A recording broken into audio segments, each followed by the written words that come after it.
Guys, I'll keep it quick. All night, I had a whole list, and Coach isn't lying. The first word on there, and I gave, some of your parents may have the practice plan, it says warm up. And it says dribble the lanes, quick stops, waffles, donuts. Then it says partner dribbles. And I shrink the time, or we shrink the time as our guys know what they're doing. You were on a learning curve tonight. So we didn't get through some of the passing and some of the shooting that I wanted to, or even some of the extra stuff. But if your parents have this and they want to ask questions, Coach Bailey knows where to get in touch with me. I can explain it. I'll explain it to him, and he can show some different things. But I said two things at the beginning of the night: grit and growth. Grit is what Coach has talked about. He wants tough players. I want gritty players. I want a gritty team. That means I'm going to work through when things don't go my way. I'm going to go to that next best action, the NBA. So I saw guys on our group over there, they miss a layup, and they hang their head, and the ball's going the other way. Basketball is a quick game. You don't play in a hurry, you play quickly. But your growth mindset, you may not be able to accomplish something the first time, but that's how you learn. And that's what you're trying to do. And you guys have all the opportunities. You really need to take note and write that letter to your parents and make your bed. My wife she bought me that book for my birthday. And I read that. She said she heard a speech, and then Coach Bailey brings it up. And I'm sitting here like, oh my gosh, all these people are starting to bring it up. So I have to make my bed every morning. I have to make sure we check that list off and get going and start the day. And that's just a little thing that builds on that. And that's part of your grit, is being disciplined in your growth. You're already doing things here, but I would also encourage you to take a notebook or go home, and when you're after the end of the day, and I would write things down, things that you remember, things that you're trying to learn, things that you want to get better at.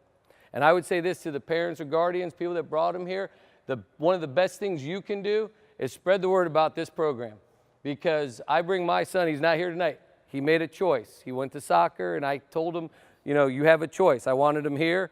Even I was speaking. He said, Dad, I know you're speaking, but I'm going to soccer because his team needed him. He said, you always taught me I have to make choices. So you can have anything you want. You just can't have everything you want.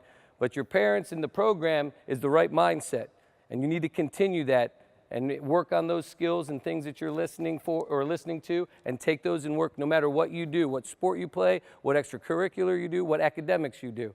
Because when we're recruiting, we look at things like that, the complete package. And so we've had guys, I've been very fortunate to meet people, some interesting people, doctors, lawyers, professionals, the director of the FBI, the former director of the FBI. We coached his son at Kenyon.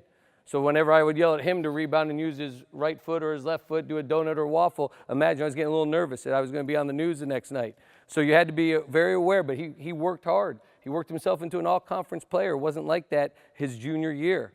So you need to work at the little things. I saw guys, I think, Jack, even when you made that game-winning layup, almost 2 dribbles. You were a little bit short, but you got it there in 2 dribbles. It was quick. There were guys down there that were leading the pack. I think it was, Sebastian. I told you, you got 3 dribbles. That 3rd dribble got you caught, and you missed a layup. Just enough pressure there, but they were able to make it back.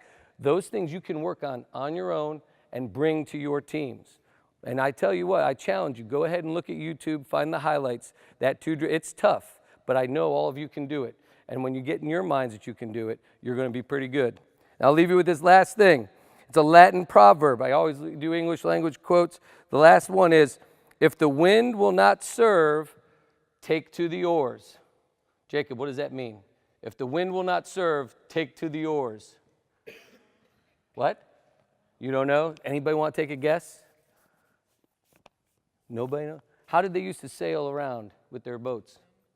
With the wind. They put their sails up, and then they get blown wherever they want. They plan it and move it and navigate. But if the wind's not blowing and the sea's calm, you have to take some action. You take the oars. So you're taking action by every time you do a little practice, you do a little extra study, and you prepare yourselves. I want to thank you for the opportunity. Thanks, Coach Bailey. You guys have a good night. We'll see you next week. I'll bring Jack back.